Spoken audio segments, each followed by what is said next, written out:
자, 안녕하세요. 우리 2026년 국가직 9급 시험 보시느라 고생 너무 많으셨고요.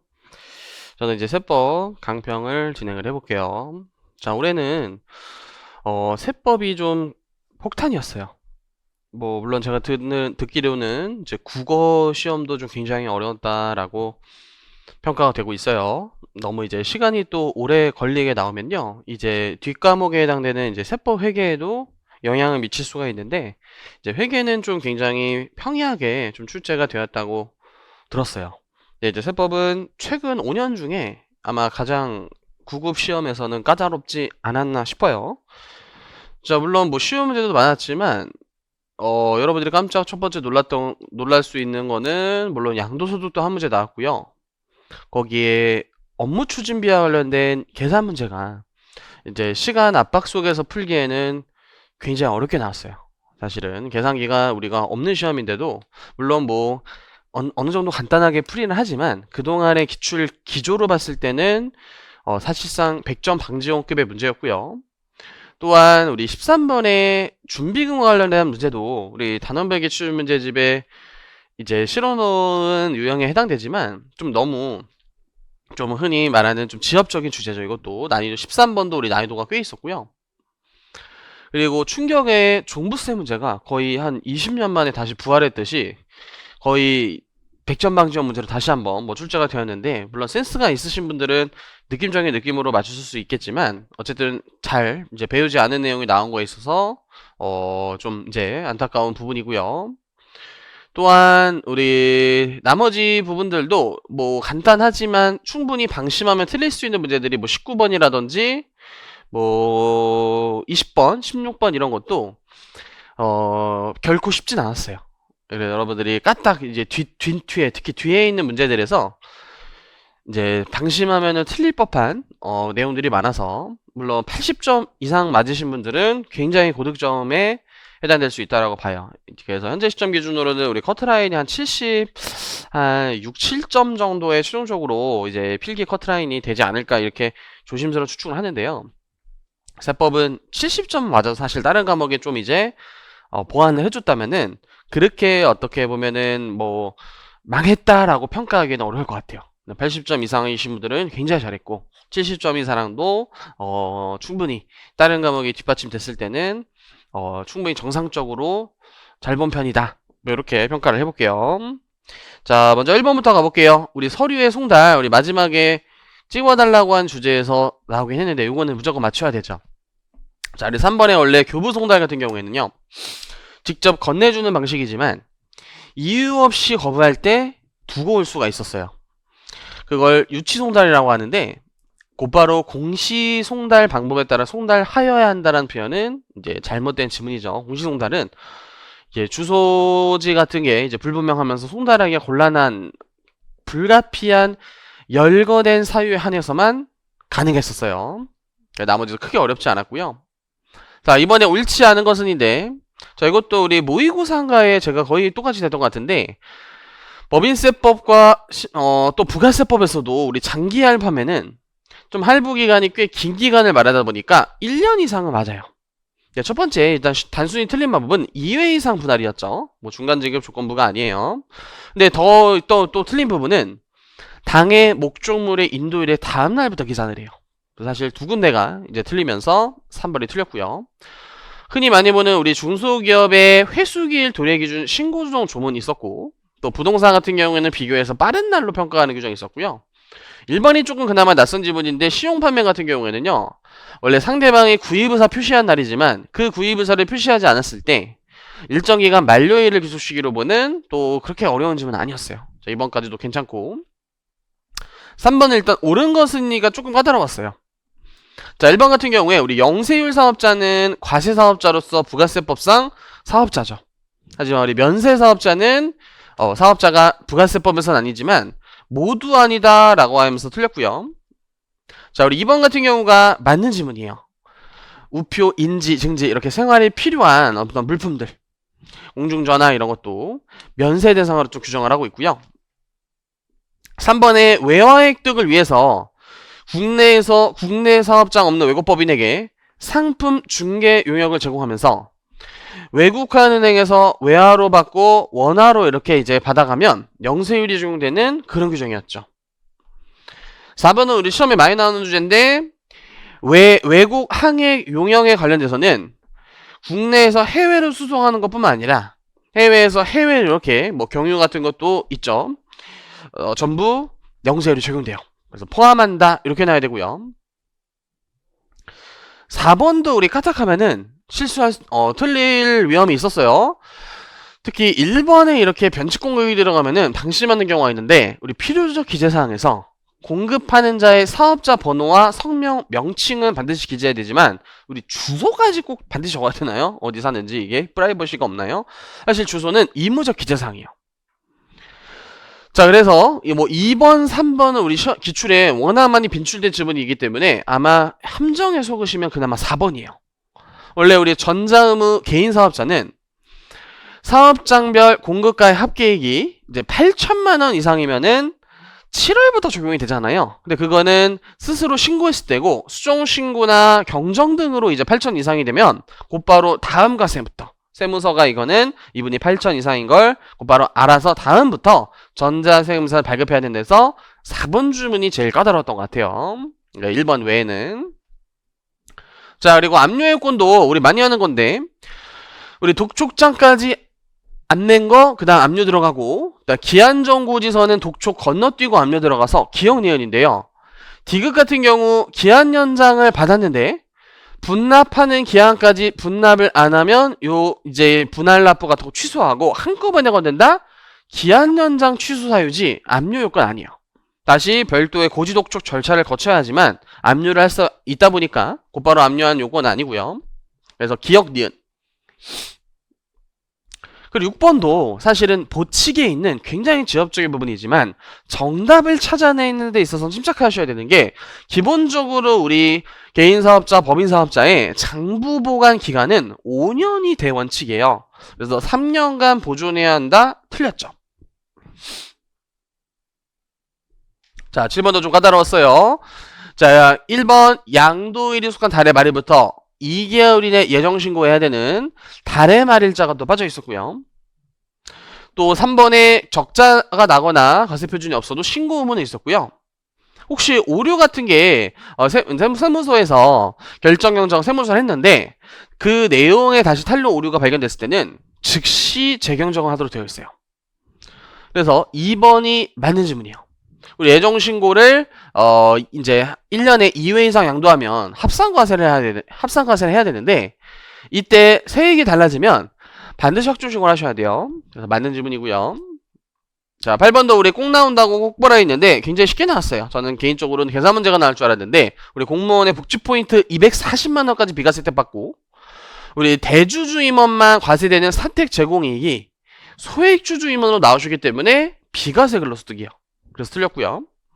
또 중소기업 종업원이 이제 집과 관련된 자금 대출 받는 게 비과세 때 받을 수 있고요. 대기업인 경우에 과세가 되고 있고 또 우리 군대처럼 동원 직장에서 받는 급여도 비과세 근로소득이어서 요거는 굉장히 쉬웠다라고 평가되고 그리고 납세지도 우리 최근에 마지막 시험 막판에 한 정리의 내용에서도 똑같이 있었죠.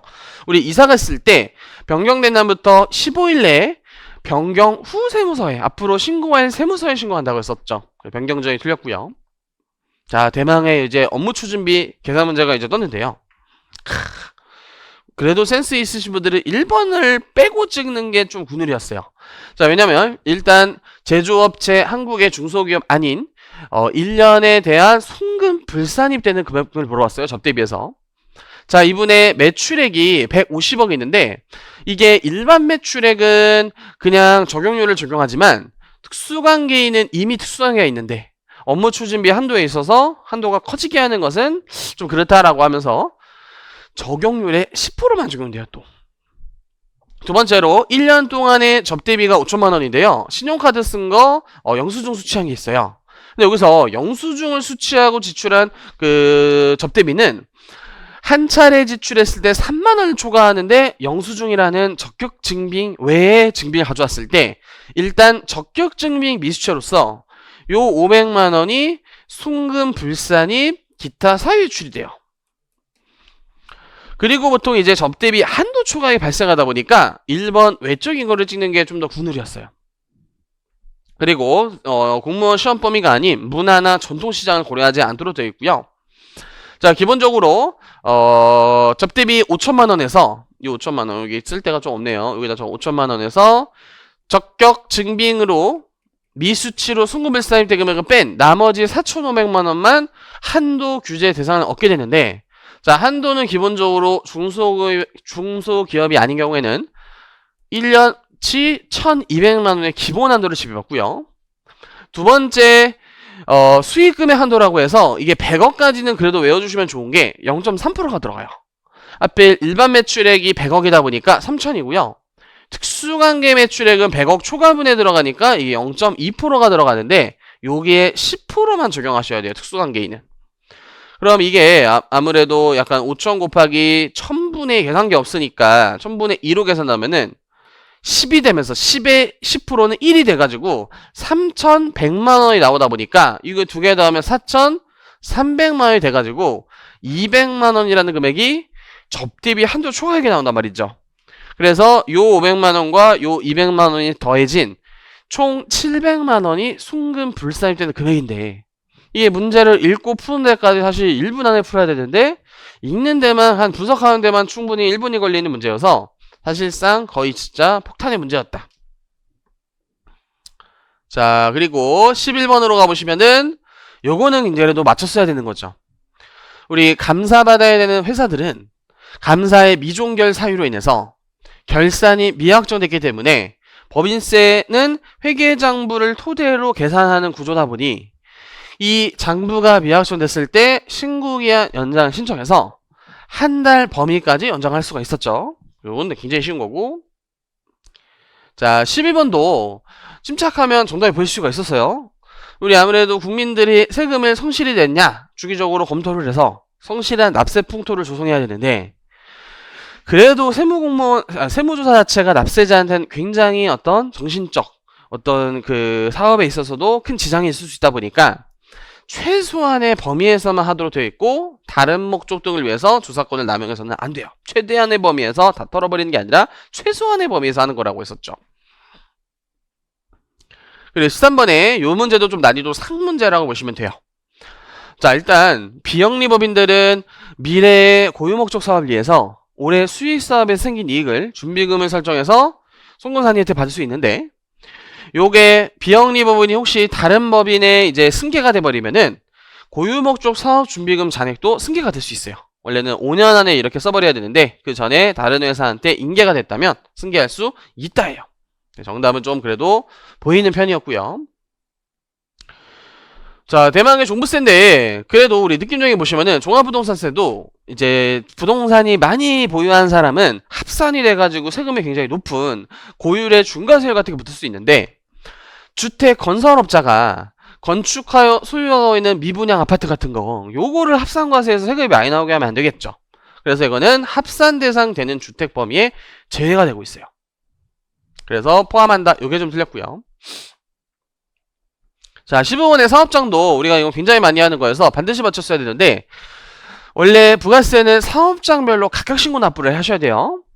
근데 한쪽에서 납부 환급이 따로따로 나왔을 때 납부는 즉시 해야 되지만 환급은 나중에 맞다 보니까 요거를 좀 퉁쳐서 총괄해서 납부할 수 있게 해주세요 라고 하면서 주사업장 총괄납부 제도가 만들어졌는데, 여전히 사업장별 신고는 각각 하셔야 돼요.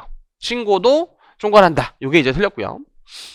나머지도 이제 우리 많이 본 질문들이고, 그리고 업무용 수용차도 자, 원칙적으로는 5년 정액법 강제 상각을 통해서 모든 법인한테 통일성을 좀 기하고 있고, 요런 금액들이 업무용 수용차 비용이면서, 자, 처분 손실이 800만원 초과했을 때 순금 불산입이 되는데, 요게 기타 사유출로 처분하는 게 과거에 기출에 한번 떴었고요. 2월에서 순금 산입한다가 좀 이제 변형해서 출제가 되었어요. 자, 4번이 틀렸는데, 원래 업무용 수용차는 업무에 탔는지 안 탔는지 여부를 운행일지 같은 걸 작성 비치해서 그 이제 운행일지에 따른 그 키로수, 운행거리 요거에 따라서 비용 추리가 되는데, 일지를 작성하는 게 좀 곤란하고 어려울 수 있으니까 미작성했더라도 1,500만원까지는 100% 업무 사용 비율로 인정받아서 전액 수급 인정받을 수 있어요. 80%가 아니고요. 자, 요 용어의 정의도 우리 이제 많이 훈련했던 거죠. 체납은 우리 고지서본엔 지정 납부 기한까지 안 낸 분들이 이제 체납이라는 용어가 되면서 이 체납 횟수가 여러 회차가 될수록 각종 경제적 불이익이 가해진다고 했었죠. 그래서 법정 납부 기한까지가 아니었고요. 자, 이거는 마지막 우리 타시험 올해 회계사 기출에서 나온 거와 거의 동일하다 보니까 그것만 하셔서도 맞을 수가 있었을 것 같은데, 원래 이제 중복조사가 안 되지만 예외적으로 가능한 사유들이 있죠. 첫 번째는 2개 이상 과세기가 관련 자료들이 있는 경우, 그리고 디귿의 과세기인 관청 외의 기관이 뭔가 처리를 위해서 조사하는 경우들은 다 열거가 되어 있는데, 니은 같은 경우에는 정기 세무조사 사유였었어요. 그래서 거의 그 문제와 동일하게 출제됐다라고 보이고, D. 그리고 심판이 요즘 굉장히 까다롭게 나오고 있는데, 자, 상식적으로도 보시면 심판 청구에 대한 결정이 나왔어요. 이제 많은 전문가분들이 모여가지고 이제 다수결에 의한 어떤 회의를 거치고 결정이 나왔으면은 즉시 그에 따른 필요한 처분을 해줘야지 납세자의 어떤 구제를 빨리 받지 90일 이내가 아니죠. 90일 이내 결정을 해서 그 나온 결정을 즉시 필요한 처분을 해야 되기 때문에 3번이 틀렸고요. 네, 아무래도 좀 이제 2번 같은 경우에도 좀 지엽적으로 현혹되는 어떤 문장들을 줌으로써 충분히 좀 틀릴 법한 문제였다고 보여요. 자, 우리 인적공제도 마지막에 많이 했는데 옳은 것은인데, 원래 거주자의 부양가족을 한 사람의 가족으로만 넣어야 되는데 두 분이 서로 자기의 가족이라고 신고서에 적었다면 첫 번째 배우자는 배우자로 들어간다라고 했었어요. 그래서 1번 일단 정답이고요. 혹시 기본공제 대상자 중에 장애인이 있었다면 해당 연도에 추가 공제로 200만원을 받을 수 있죠. 그리고 부양가족이 150만원의 인적공제 지금 혜택을 내가 받으려면 연소득이 100만원 이하야 되는데, 혹시 근로소득만 있다면 총급여액 500만원 이하죠. 여기는 이제 소득금의 합계에 나오면은 100만원 이하라고 나오셔야 되고요. 4번이 그나마 까다로운 건데, 올해 이제 중간에 돌아가셨거나 외국으로 이민 간 상황이 있었을 때 출국한 거주자의 또는 사망한 거주자의 공제 대상 가족으로서, 예를 들어 아버지가 돌아가셨는데 어머니가 이제 아직 살아생전에 남아계셨다면은 원래 아버지가 어머니를 부양가족으로 넣었을 때 어머니는 이제 아버지가 이제 돌아가셨으니까 이제 홀로 남아서 자식분들이 어머니를 부양가족에 넣을 수 있느냐? 못 넣는다고 했었어요. 중복으로 못 넣어요. 근데 그 아버지 걸로 안 넣고 상속인 자녀분이 어머니를 직계존속으로 넣을 수 있냐? 이때 1월 1일부터 부양한 상속인의 다른 거주자의 공제 대상 가족에 해당하는 사람에 대해서는 피상속인의 공제 대상 가족으로 넣으라 그랬어요, 이게. 그래서 또는 출국한 거주자의 1월 1일부터 부양하고 있었던 본래의 피상속인이나 출국한 거주자의 공제 대상 가족으로 한다가 거예요. 한다가 된다.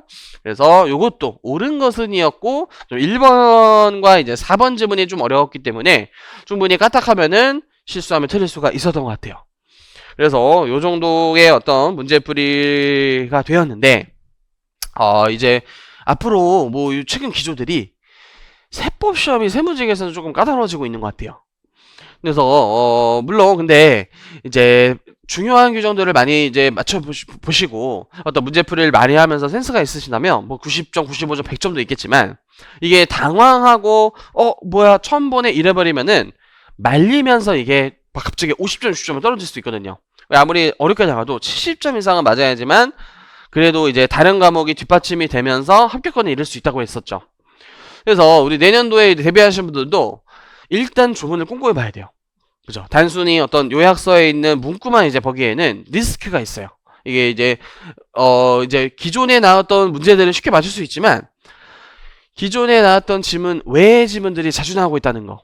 특히 근데 막판에 한 타시험과 OX에서는 가독성이 좋다 보니까 그거를 이제 많이 보시는 게 좋고요. 워낙 이제 양이 많은 과목이다 보니까 좀 더 공부를 좀 빨리 준비하셔가지고 세법에 공부하는 투입하는 시간이 굉장히 좀 많아야 되는 것 같아요. 이제 앞으로는. 왜냐면 이게 연속해서 좀 까다롭게 나오고 있는 부분이 있어요. 최근 들어서. 그래서 대비를 좀 하셨으면 좋겠고요. 또 이제 올해부터는 종부세도 어쩔 수 없이 좀 해야겠죠. 이게 올해 나왔다고 내년도에 나올지 안 나올지 모르지만 그래도 이 추세상 이게 사실 이건까지 또 하면은 공부할 양이 더 늘어나가지고 여유되는 분만 좀 하시는 게 좋을 것 같은데 그래도 뭐 이제 이제 진행은 할 수밖에 없는 점이고요. 또 이렇게 계산 문제가 나왔다고 해서 여러분들이 앞으로 계산 문제를 다 대비해야 되느냐? 그러기에는 또 너무 많아요. 이게 우리 합격생들도 보시면 대부분 이런 이 종부세 문제와 업무 추진비 문제를 틀리고서도 80, 85, 90 이렇게 이제 맞으셨고 또 찍어서도 맞을 분도 계시다 보니까 그게 중점적으로 사실 되시면 안 되고 여전히 이런 국기국징법과 법소부의 쉬운 문제들을 안 틀리는 것이 굉장히 중요했다라고 보시면 돼요. 알겠죠? 그래서 100점 방지형 문제들에 너무 포커스를 맞추기보다는 내년에도 또 100점 문제형 문제가 새롭게 나오면은 그 문제를 제외한 나머지에서 실수 없이 맞춰서 최소 80점 이상을 이제 맞추시는 게 큰 전략이 되는 것 같아요. 그래서 일단 시험 보시느라 고생 많으셨고요. 아직 이제 커트라인이 막 확정되고 이런 건 아니다 보니까 좀 애매하신 분들은 또 조만간 개강하는 이제 지방직도 요즘은 뭐 대비하신 분들이 굉장히 많더라고요. 그래서 지방직까지 남아있으니까 너무 또 낙담하지 마시고 준비를 잘 하셔서 지방직까지 한번 잘 다퉈봤으면 좋겠어요. 자, 그럼 고생 많으셨고 저는 또 다음 컨텐츠에 뵐게요. 고생 많으셨어요.